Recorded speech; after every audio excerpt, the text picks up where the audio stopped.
Vous nous suivez de partout à travers le monde, mesdames et messieurs, bienvenue dans ce énième numéro de votre émission qui reçoit pour vous Vincent Okoyo. Il est député national, élu du territoire d'Opala. Avec lui ce soir, nous allons parler de l'actualité qui reste dominée par la situation sécuritaire au niveau de l'Assemblée nationale, de la session de septembre qui était essentiellement budgétaire, ainsi que d'autres sujets d'actualité que nous allons aborder au cours de cette émission. C'est dans ces cadres que je dis à l'honorable déjà bienvenue dans cette émission. Merci madame. Et comment vous allez? Je vais très bien. Aujourd'hui, si on peut parler en termes du développement, est-ce qu'aujourd'hui votre territoire d'Opala peut répondre aux attentes du développement? Bon, la province de la Chopo et le territoire d'Opala en particulier traînent encore à décoller sur le plan du développement, parce que qui parle de développement parle d'infrastructures, et de ce point de vue, les besoins encore criants d'infrastructures, notamment des communications, les routes, des bâtiments. Et donc c'est un terrain vierge, à mon avis, quant à ce qui concerne le développement, quitte à voir comment les autorités vont planifier ce développement à moyen terme ou à long terme. Mais en tout cas, la province de la Chopo n'a pas encore décollé sur le plan du développement. Mais qu'est-ce qu'il faut pour que cette province puisse décoller normalement? Les ressources et l'esprit. Les ressources, je veux dire les hommes engagés, disciplinés, volontaristes.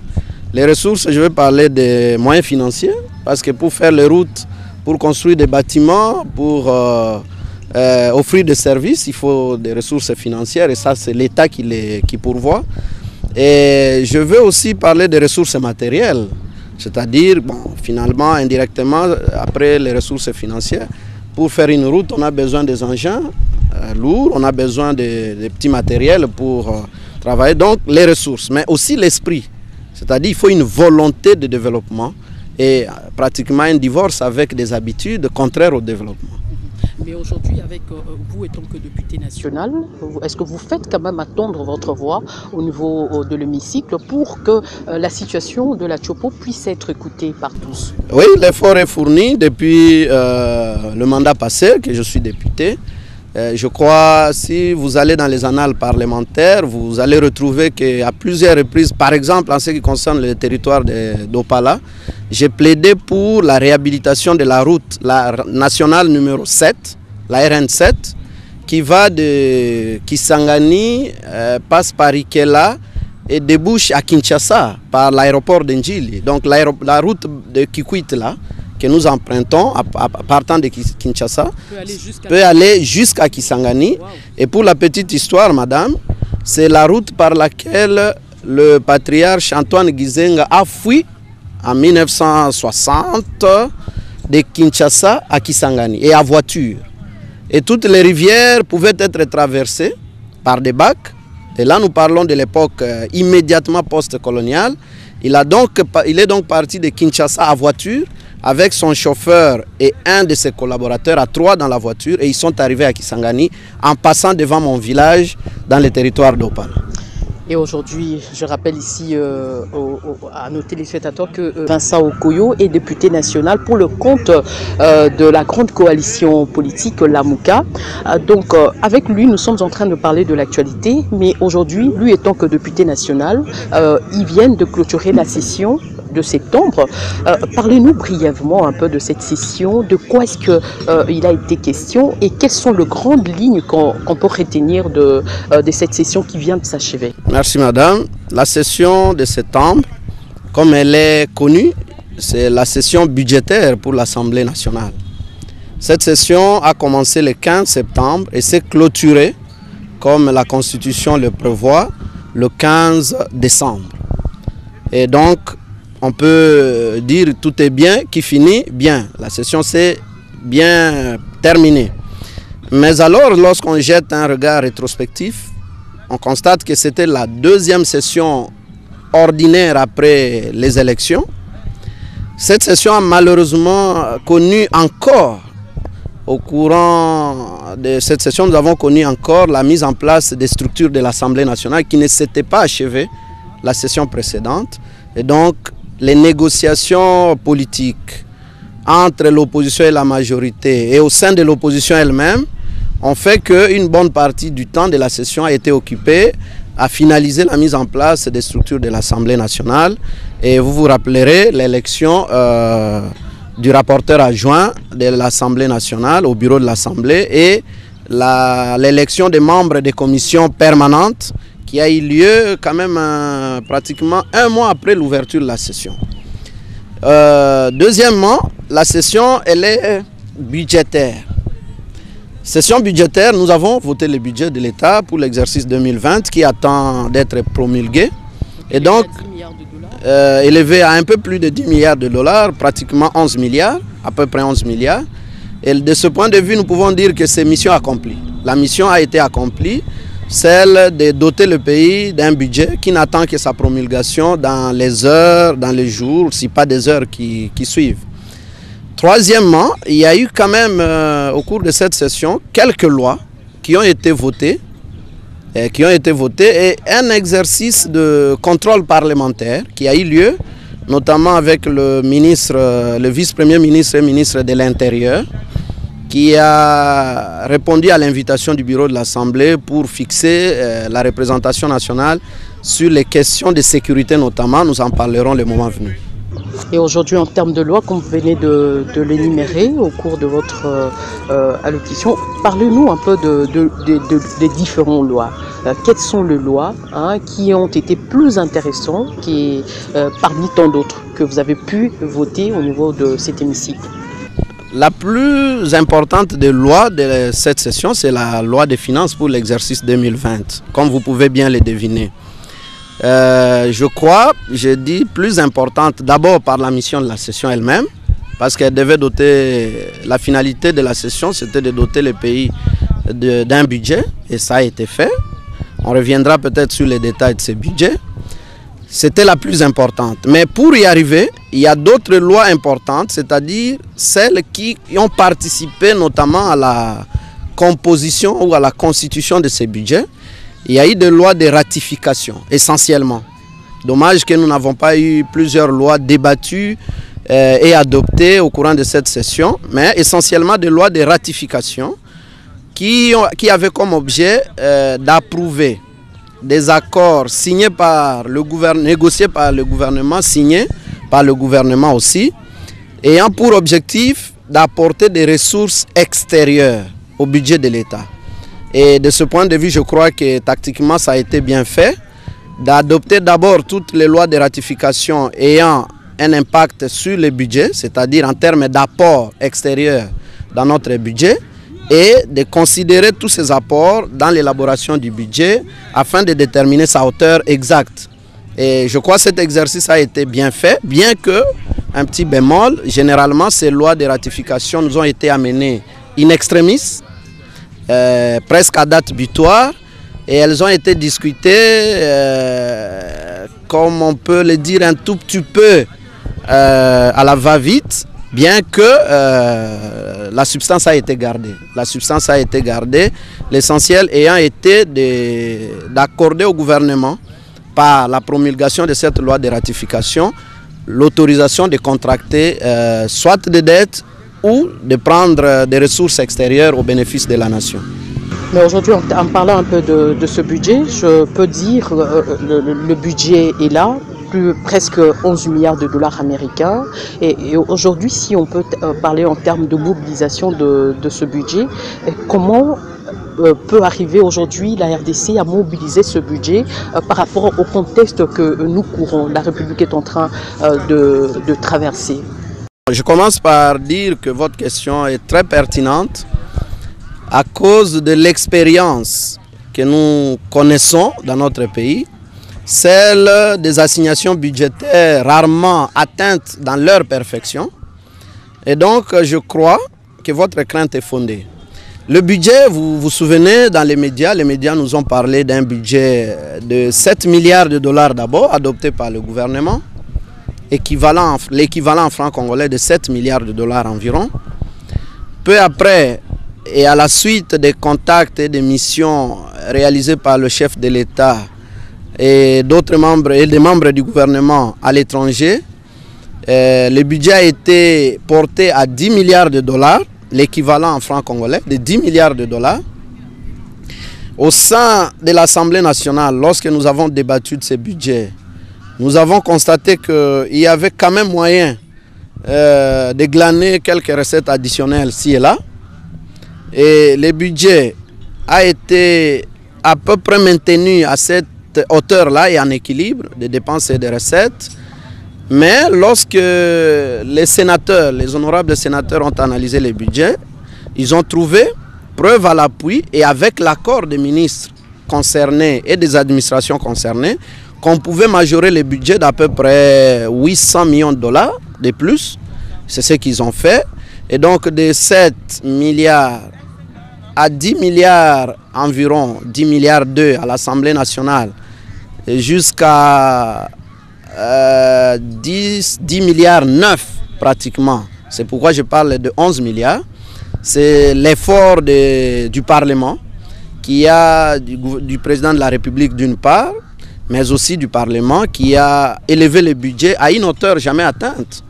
Parce qu'il faut le rappeler, dans ce pays, on n'a jamais franchi le seuil de 10 milliards de dollars. Donc un budget en milliards, mais à 2 chiffres.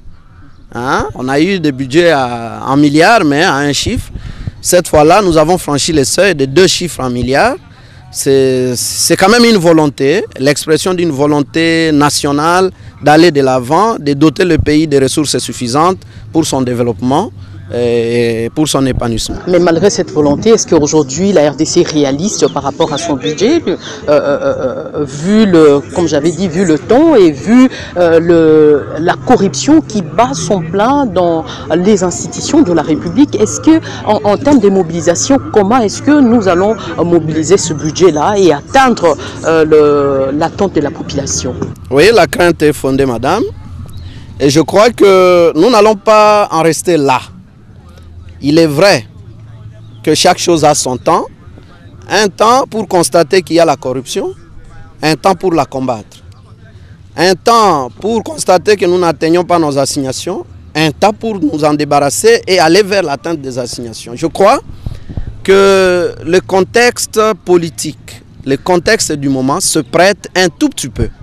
Et moi, je ne parlerai pas comme un économiste, comme un douanier, comme, je ne sais pas moi, un financier. Je veux parler comme un député national et comme un politique.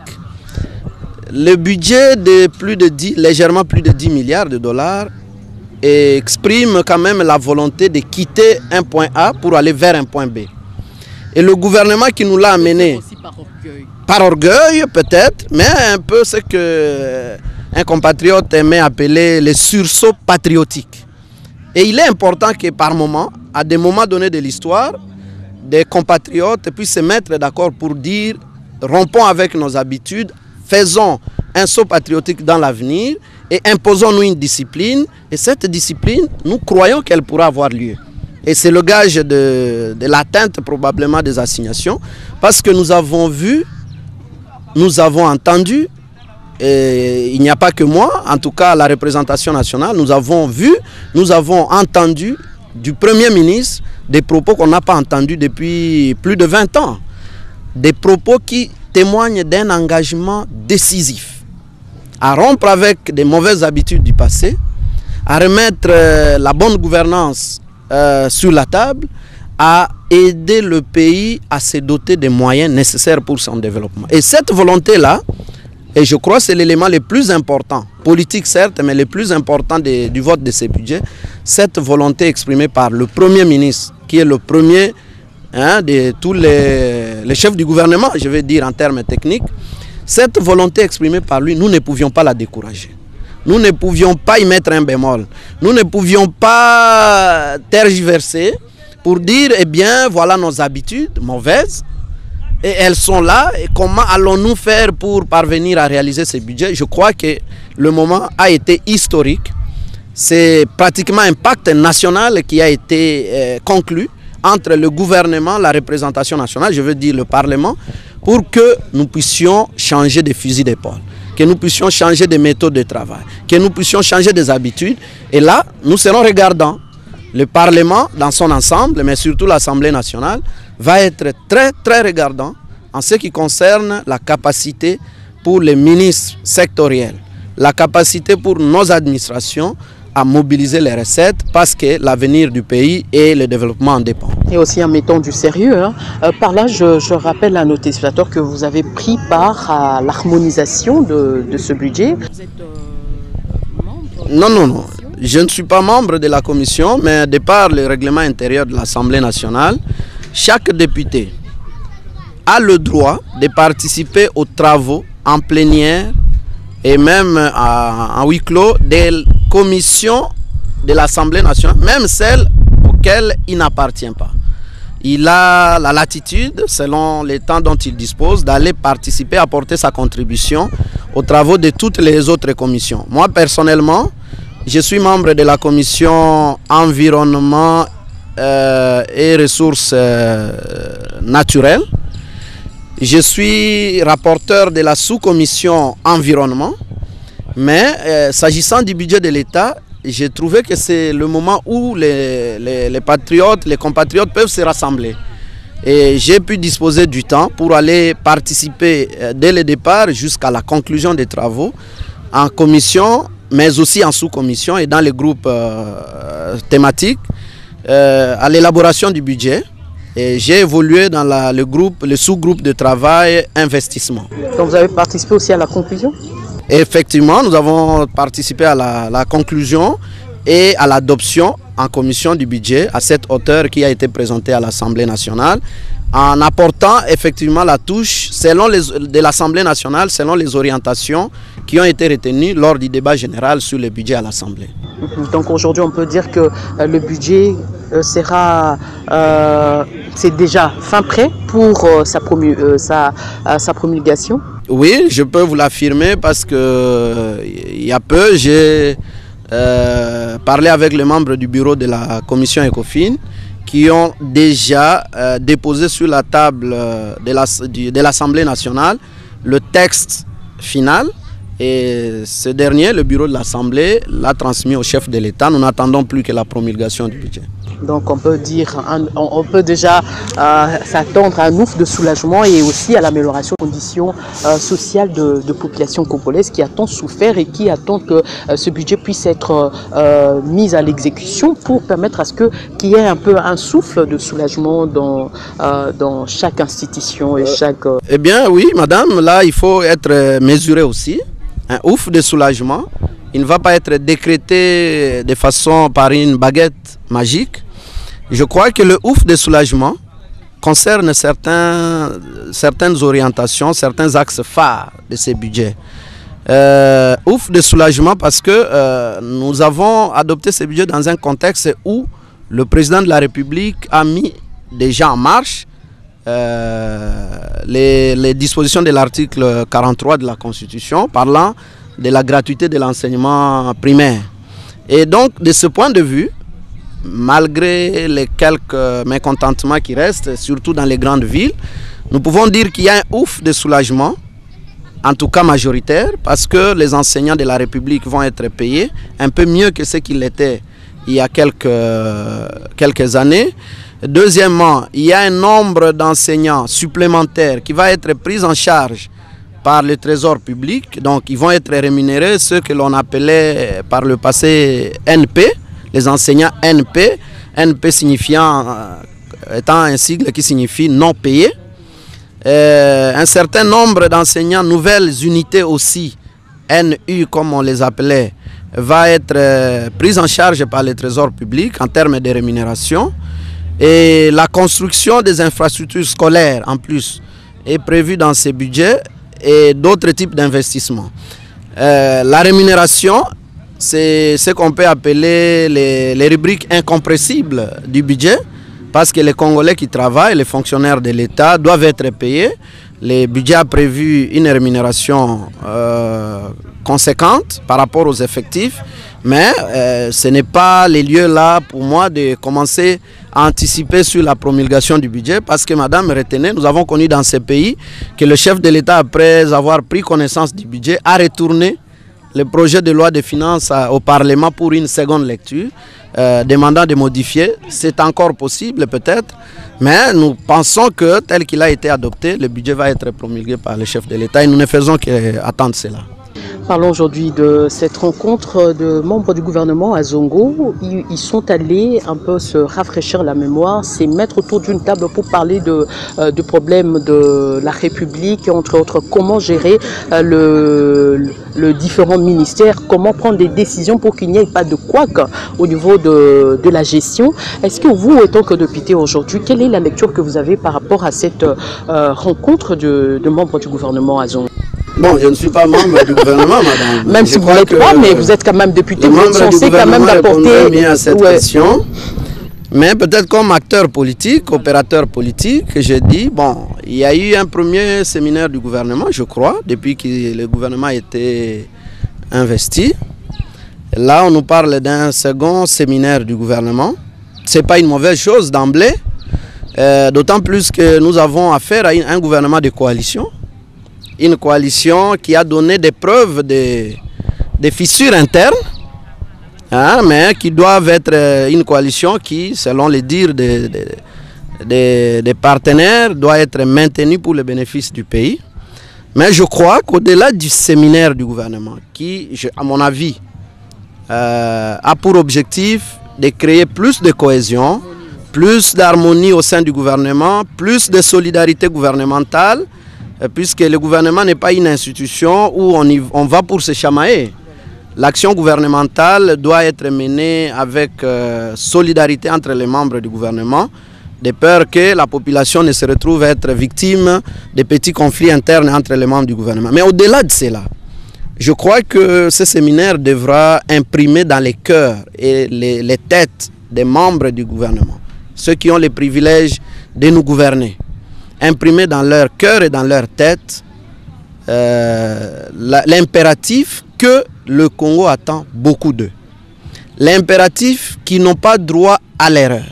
L'impératif qu'ils ne peuvent pas s'amuser avec les ressources de l'État à leur fin personnelle. L'impératif que le développement ou les changements que nous attendons au Congo dépend en grande partie aussi des changements qu'ils auront apportés dans leur être, dans leur personne et dans leur personnalité en tant que membres du gouvernement. Je crois qu'ils ont abordé les choses sous cet angle-là. En un mot, ils doivent s'imprégner de la bonne gouvernance pour que leur passage au gouvernement ne soit pas un passage parmi tant d'autres.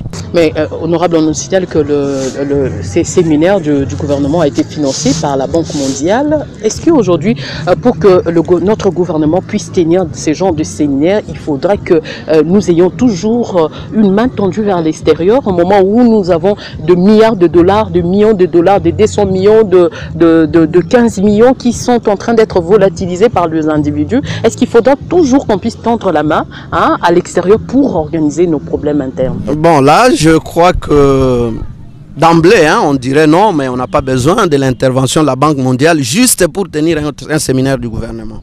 Mais il faut rentrer dans le contexte de la tenue de ce séminaire. Le Fonds monétaire international est venu, ou alors nous sommes allés vers le Fonds monétaire international pour négocier un programme structurel, un programme avec le Fonds monétaire international, allant dans le sens de soutien de cette institution internationale à la République démocratique du Congo, dans le sens des appuis, non seulement financiers, mais aussi l'appui technique. Notre pays, madame, est un pays qui a besoin de beaucoup de réformes. Beaucoup de réformes. L'expertise nationale existe certes, mais nous avons aussi besoin de l'expertise... Comme l'a proposé l'un des leaders de la MOUCA. Voilà. Et nous avons besoin aussi de l'expertise extérieure pour permettre à ce que nous soyons accompagnés, mais entraînés aussi à certaines habitudes qui ne semblent pas être foncièrement nôtres. Et de ce point de vue, puisque le FMI ont accepté d'accompagner la République démocratique du Congo, notamment par un programme de facilité qui permet à ce que la République bénéficie d'un peu moins de 400 millions de dollars pour soutenir notamment ses réserves internationales. Les FMI s'engagent ont déjà disponibilisé ces fonds, mais aussi s'engagent à accompagner la République démocratique du Congo. Ce ne sera pas sur un terrain non préparé. Donc, le Fonds monétaire international a besoin de préparer les acteurs, les intervenants, à comprendre que pour travailler avec eux, nous devons adopter un comportement conséquent, un esprit. Et de ce point de vue-là, je crois que ce n'est pas le gouvernement peut-être qui envoyait l'urgence. L'urgence était du côté du Fonds monétaire international. Mais pour l'intérêt de la République démocratique du Congo, ils ont convié le gouvernement à ce séminaire. Je crois qu'il n'y a pas à polémiquer là-dessus, même si nous-mêmes, nous avons aussi nos capacités internes d'organiser un pareil séminaire. Et je pourrais même aller plus loin et dire on peut le faire sans nécessairement qu'il y ait beaucoup d'argent. Pour le besoin de la patrie, que des Congolais se réunissent et qu'ils puissent discuter sur comment mener l'action gouvernementale. Ça ne demande pas qu'il y ait des mille et des millions, ainsi de suite. Donc je crois que c'est une petite activité qui n'aura pas à consommer des millions comme vous avez insinué. Et là-dessus, peut-être on y reviendra. La République démocratique du Congo risque de devenir finalement le pays où les millions peuvent être détournés. Non, les millions circulent, c'est normal. Ils peuvent circuler dans les banques, ils peuvent circuler pour financer la réhabilitation de nos routes, ils peuvent circuler pour construire nos écoles, ils peuvent circuler ainsi de suite, madame. Mais les millions peuvent être détournés de leur lit, détournés de leur circuit normal et se retrouver dans des poches d'individus. Et curieusement, sans que personne ne démissionne, sans que personne ne soit sanctionné, et même, à ma connaissance de mémoire d'homme, dans l'Italie mafieuse, on a vu des têtes tomber à cause de la mafia, dénoncées, découvertes. Des grands responsables ont démissionné, ont perdu leur poste. Mais au Congo, j'ai peur de dire que nous sommes pires que la mafia italienne. J'ai peur de le dire, on y reviendra. On y reviendra, honorable. Parlons maintenant parce qu'on avait dit qu'on va parler de plusieurs sujets d'actualité. Entre autres, parmi le sujet, il y a aussi la situation sécuritaire de l'Est du pays qui demeure toujours préoccupante malgré le balai de plusieurs personnalités qui sont passées là-bas pour s'imprégner de la situation réelle de civils. Rien n'est fait toujours. Le mort continue toujours à être enregistré. Pas plus tard qu'avant-hier, il y a eu la délégation de la MOCA qui est descendue sur le lieu pour faire le constat, voir de vus yeux ce qui se passe là-bas. Et aussi, après cette délégation, il y a eu l'archevêque, le cardinal Fridolin Ambongo, qui est aussi descendu sur le lieu. Mais le mort, on continue toujours à enregistrer les morts. Votre analyse par rapport à cette situation honorable, est-ce qu'aujourd'hui la RDC ou bien cette partie du pays continuera toujours à demeurer dans cette situation, ou bien il y a d'autres moyens qu'on peut trouver pour faire regagner la paix dans ces coins du pays? Oui. Je prends un petit souffle pour répondre à cette question. Parce que la situation est tout simplement grave. Et à ce sujet, nous devrions abandonner la rhétorique pour parler avec notre cœur, pour parler comme des êtres vivants, des humains, qui comprennent que il est rouge le sang des Congolais.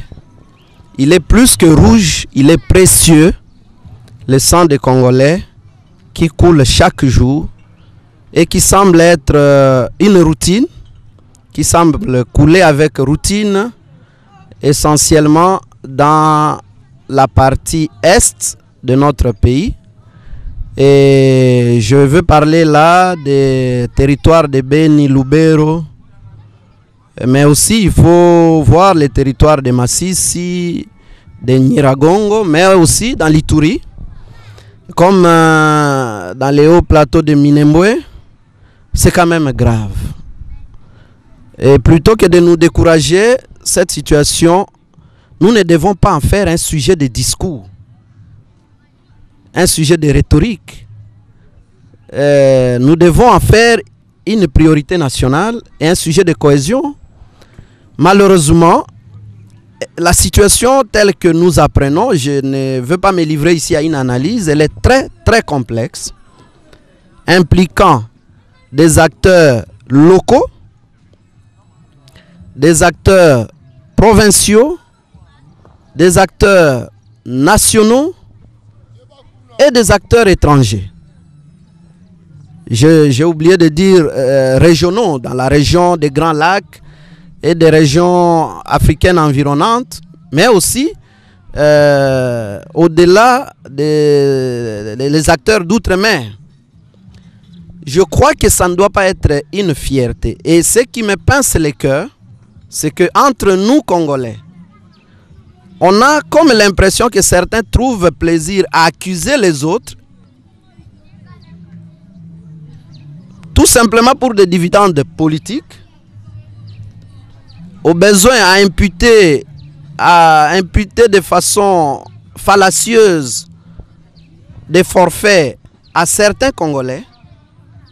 Et donc, l'affaire de l'insécurité, au finish, semble devenir comme un fonds de commerce, où certains pensent que c'est le moment de rebondir pour accuser X, Y, Z, au lieu de chercher des solutions radicales pour mettre fin à cette insécurité-là.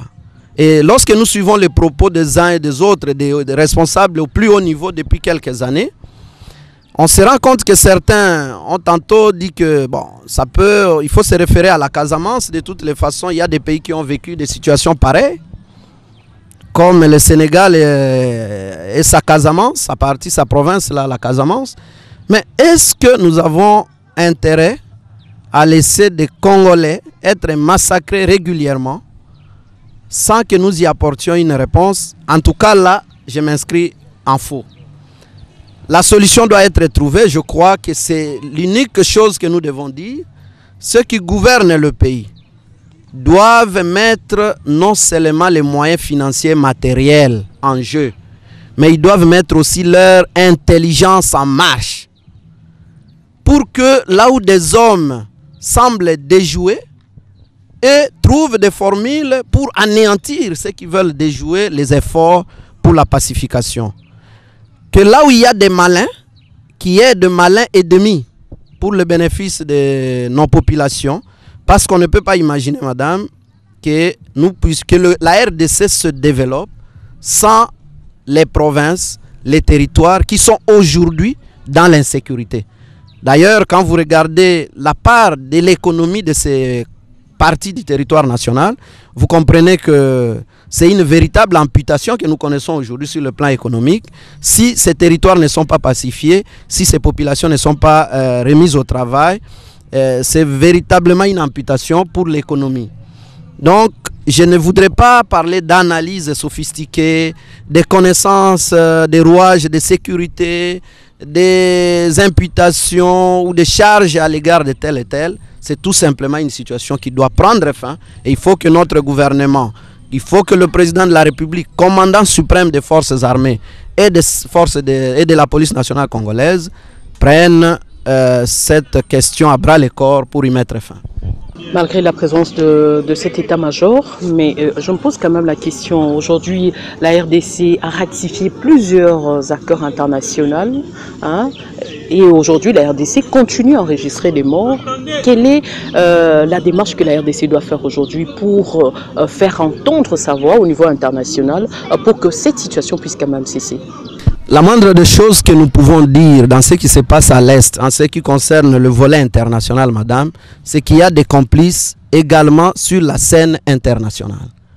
Tenez, les massacres de Beni en particulier ont commencé en 2014. Nous sommes aujourd'hui en 2019, nous entrons en 2020. Avez-vous déjà entendu sur le plan international une rencontre condamnée fermement les massacres de Beni? Certains auteurs, je vous ai dit que la situation est très complexe, mettant en intrication les intérêts locaux, provinciaux, régionaux, nationaux, ainsi de suite, et des acteurs. Mais il y a des acteurs extérieurs à la RDC. Avez-vous déjà entendu des condamnations vis-à-vis de ces acteurs? Des acteurs qui sont nommés tous les jours. Et des preuves existent. Mais on doit faire quand même de lobby, hein, au niveau international. Je crois que le fait de monter un lobby ne suffit pas pour que la communauté internationale puisse condamner une situation. Le silence de la communauté internationale est coupable dans cette affaire. Coupable parce que cette zone où sévit l'insécurité, c'est une zone riche en minerais, dont les puissances extérieures ont besoin pour le développement de leur industrie. Et ça, c'est un secret de Porichinelle. Donc aujourd'hui, on peut dire bravo à la population qui a renvoyé la MONUSCO sous son sol. Bon, là, c'est quand même une autre subtilité. C'est peut-être un incident créé par la population pour faire entendre sa voix à travers la MONUSCO. Ça demande que des enquêtes sérieuses soient faites. Parce que, madame, je crois que dans ce pays, la MONUSCO, la MONUC à l'époque, a joué un rôle sur lequel nous ne pouvons pas du jour au lendemain cracher. Nous ne pouvons pas le bafouer, l'effacer d'un revers de la main. Il faut analyser la situation en ce qui concerne la MONUSCO à Beni de façon prudente. Mais peut-être que sans l'avoir prévu, l'incident entre la population et la MONUSCO à Beni a fait entendre plus loin la voix du Congolais qui crie quand même à l'abandon par la communauté internationale. Il y a des choses qui ont eu lieu dans le monde, un peu moins que ce qui se passe à Beni, un peu moins que ce qui se passe à Butembo, un peu moins que ce qui se passe dans l'Ituri, sur laquelle la communauté internationale a engagé des ressources importantes jusqu'à aller intervenir pour mettre fin à ce genre de crimes qui, à notre avis, répondent pratiquement d'un génocide. Mais aujourd'hui, très loin, nous sommes encore aujourd'hui très loin d'entendre cette reconnaissance de ce génocide qui est en train d'être perpétré à Beni de façon éhontée, au vu et su de tout le monde. Il se pose quand même un problème que la MONUSCO existe dans la région. Le chef de l'État, dans son discours, a fait allusion d'un déploiement d'une vingtaine de milliers d'hommes, de troupes de nos forces armées. Il se pose quand même le problème que pendant que la MONUSCO est là, les populations civiles sur lesquelles la MONUSCO a reçu mandat de protection, la MONUSCO ne sait pas minimiser ou empêcher certaines scènes pourtant annoncées d'avance par les assaillants. Parce que vous connaissez, madame, il y a un système de traque qui existe dans la région où les assaillants envoient des messages qu'à tel jour, à telle heure, nous allons passer à tel endroit. Nos services de renseignement doivent être interrogés sur ce plan aussi. Les messages transmis parfois, mais aucune action préventive n'est mise en place pour empêcher que les massacres aient lieu. Et là, il y a beaucoup d'interrogations qui vont quand même du côté de la communauté internationale, la MONUSCO dans sa façon d'intervenir en faveur de la population, mais surtout les décideurs de toutes ces grandes nations qui ont envoyé leurs troupes en RDC. D'où on peut aujourd'hui demander au chef de l'État de renforcer encore le FARDC. C'est une obligation de renforcer, mais évidemment il ne faut pas renforcer de façon abusive. Je crois que les 22 000 hommes de troupes qui sont là, avec un commandement bien coordonné, et décidé à mettre fin, le renforcement d'équipement, c'est-à-dire la mise en condition des hommes de troupes, l'organisation des services de renseignement, la collaboration entre notre armée et la population suffirait pour en venir à bout à ces mouvements ou à ces fauteurs de troubles qui insécurisent notre population. Donc ça sera une façon pour nous de retrouver la paix durable dans cette partie. La paix durable, mais aussi la souveraineté de notre pays. Parce que parmi les missions régaliennes d'un gouvernement, d'un État, c'est d'assurer la sécurité des personnes et de leurs biens, mais aussi la sauvegarde des frontières, la protection du territoire national et la sauvegarde des frontières. On me signale par le technicien que nous tendons déjà vers la fin de cette émission, honorable. Mais parlez-nous un peu de votre situation au niveau d'Ensemble pour le changement. Aujourd'hui, nous avons Ensemble pour la République. Vous êtes député élu pour le compte de AAD, hein, qui est membre également du MS et puis de la grande plateforme Ensemble pour le changement. Mais aujourd'hui, avec l'Ensemble pour la République, comment ça va se passer au niveau de l'Assemblée nationale et au niveau de différents partis politiques? L'Alliance pour l'alternance démocratique, AAD en sigle, c'est un regroupement politique au même titre que le MS, mais un regroupement frère au MS. AAD-MS sont à leur tour membres de la plateforme politique Ensemble pour le changement, qui a concouru aux élections à travers ces différents regroupements politiques. Et aujourd'hui, vous parlez de l'annonce de la création d'un parti qui portera comme dénomination Ensemble pour la République. Chapeauté par Moïse Katumbi, le président Moïse Katumbi, secondé par l'honorable Pierre Lumbi Okongo comme secrétaire général. Je crois que cette dynamique-là devrait être saluée par l'ensemble de la population congolaise parce que, madame, 500 ou 700 partis politiques ou regroupements politiques dans un pays, soit-il la RDC, ce n'est pas un honneur, ce n'est pas un point d'honneur pour nous d'avoir une multitude de partis politiques ou de regroupements politiques qui, au lieu d'aider à la formation idéologique des citoyens, semblent plutôt semer quand même un peu plus de confusion. La tendance à associer les idées, associer les idéologies, à se regrouper dans de grands ensembles politiques doit être encouragée. Et c'est la démarche à laquelle se sont livrés tous les partenaires qui sont restés fidèles à Moïse Katumbi Chapwe, dans le sens de créer un grand ensemble politique qui puisse servir d'instrument de lutte démocratique, mais aussi de développement dans la logique de la conquête du pouvoir. Et je crois que c'est encouragé. Il reste bien sûr, l'aspect politique a déjà été fait, c'est-à-dire l'annonce que va exister dans ce pays un parti qui s'appellera Ensemble pour la République, chapeauté par Moïse Katumbi Chapwe, et les structures vont suivre. Mais vous savez, pour avoir une existence juridique dans ce pays, un parti politique doit se doter de textes statutaires.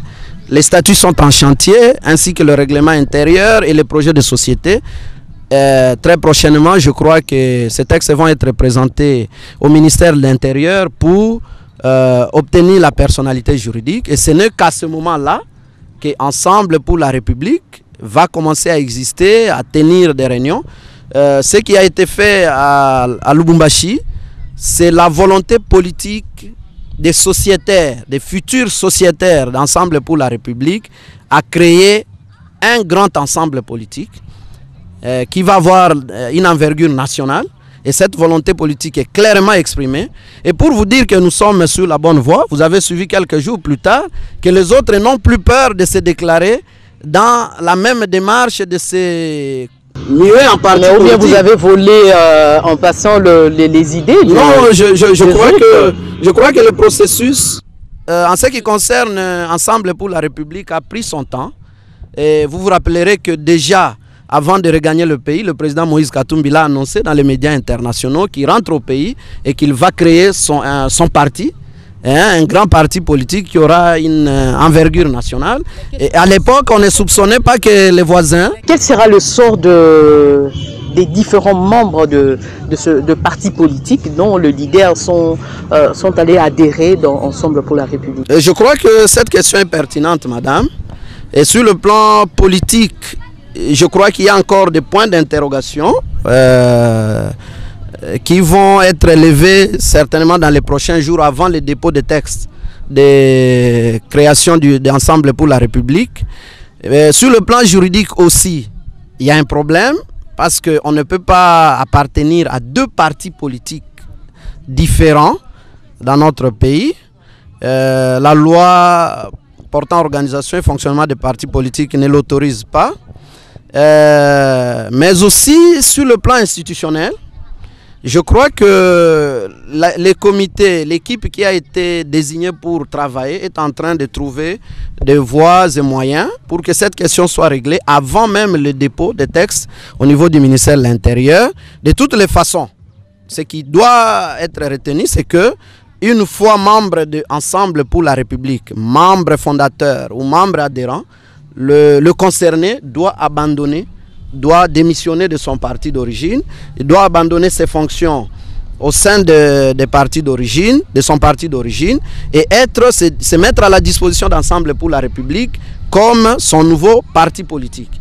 Et ce que je veux vous dire dans l'entretemps, c'est que il n'est pas nécessairement dit que les anciens partis vont disparaître. Hein? Dans les contextes actuels, les anciens partis peuvent aussi continuer à exister.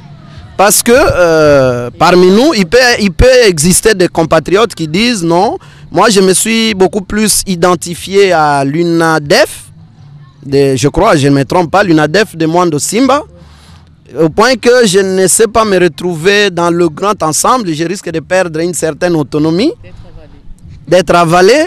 Je préfère évoluer sous le label de l'UNADEF. Je crois, Ensemble pour la République étant une organisation démocratique, il va tolérer que les petits ensembles ou les petits partis politiques qui le composent puissent continuer à exister sans que cela ne gêne au bon fonctionnement des uns et des autres.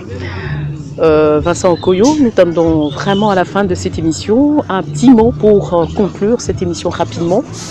Nous sommes à la veille de festivités de Nouvel An 2020.